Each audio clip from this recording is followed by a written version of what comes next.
It is unthinkable what a 5-year-old little girl from our community went through at the hands of her 6-year-old classmate who violently sexually assaulted her in the class with other classmates around and with a teacher present in the class. Now, I'm not going to focus on the offender. The courts are there for that. The social welfare is there for that. But this little girl had fingers pushed into her private parts. She had a pencil shoved into her. She was so badly injured that even the doctors at the state hospital were appalled at the extent of injuries. She had multiple infections that she contracted because of the assault. Her family has been traumatized. Her community has been traumatized. It's just unthinkable that this would happen in a safe space, in a place that we entrust our kids to go to every day to receive an education where we think they are safe. The tragedy of this is that she told her teacher that she was being hurt. The teacher ignored her. In fact, the teacher at one point said she was lying. She was asked to sit down again right next to the same perpetrator. This happened on separate occasions until finally her mother picked up the signs that there was trauma or there was something wrong with her little girl and was able to intervene and take the matter to the police and the district surgeon and the social welfare. I'm going to issue a challenge. I'm going to ask, what are we doing about this? Are we really making a difference? Now, I know that there are some of us who have this attitude that, so what, this happens, we've been brought up like that, it's happened in our childhood.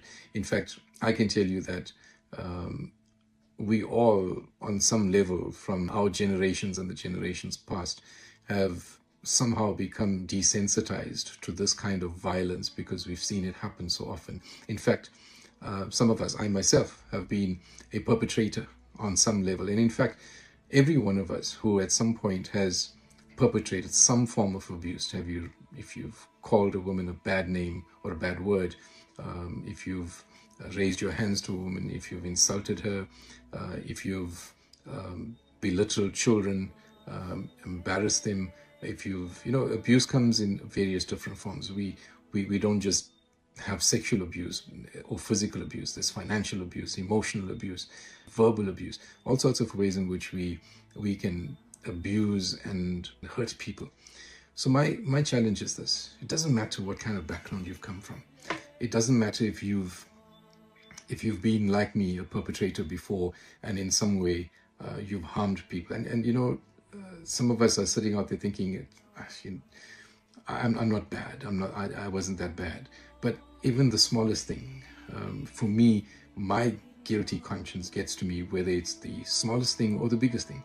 Whether I spoke with disrespect to my mom, or whether I beat up a woman. For me, it's still GBV. It is still prejudice against women. It is still hurting women and children when we treat them in this way. So let's man up. And I'm speaking to my guy friends out there, my male listeners out there. Let's take responsibility. Let's make an effort to say, listen, I'm guilty, but I can change. I'm guilty, but I can make a difference. Just because we may have a history of abuse, or we may have some experience with abuse at some point in the past, let's not be silent or keep silent when the world needs us to speak up. Make an effort, stand up, speak up against it. Don't be concerned that somebody's going to label you a hypocrite because at one point you were abusive, but now you want to speak out against it. That should not matter. What matters is that we change this next generation. Ask them to learn from you. Show them that it can be different. Show them that there can be changes made and we can make a difference.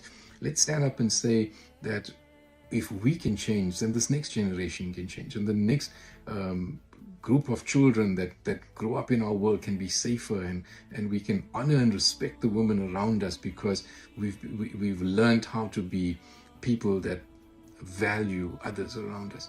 To the teacher that was in the class when this little girl was being molested and who refused to acknowledge her call for help, you are a disgrace to the profession. You have let our little girl down. And I think you should not be in this position. If you do not have the passion, the care to be able to take a child seriously when that child comes to you and says that something is wrong, then there's something wrong with you being in this position. You should not be there. Go and find something else to do, because this is not where you're supposed to be. And the audacity to even say afterwards that the child is lying, she never came to you. Why would a child lie about something like that? Ma'am, I think your lack of empathy, your lack of concern for this little girl is what bothers me. To the principal, who's more concerned with the reputation of his school, you've also let down our community. You've let down our people. Not once did you offer this family support. In fact, we wrote to you. We sent you an email weeks ago. We never even got an acknowledgement. As a social justice organization, we reached out to you to ask questions around this, to find out what is being done, how are you dealing with this. You never even acknowledged our email. That shows the level of concern that you have for the situation.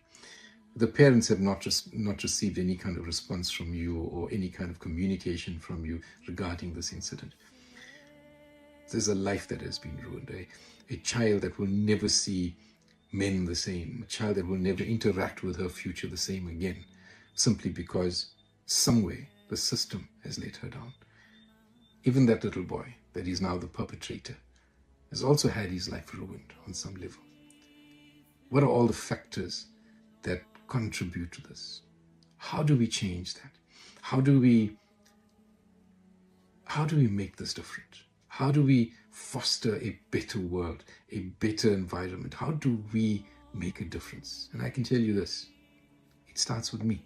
It starts with the individuals that can say, we've been through this, we've been exposed to it, we've even been perpetrators of it, but we can make a change.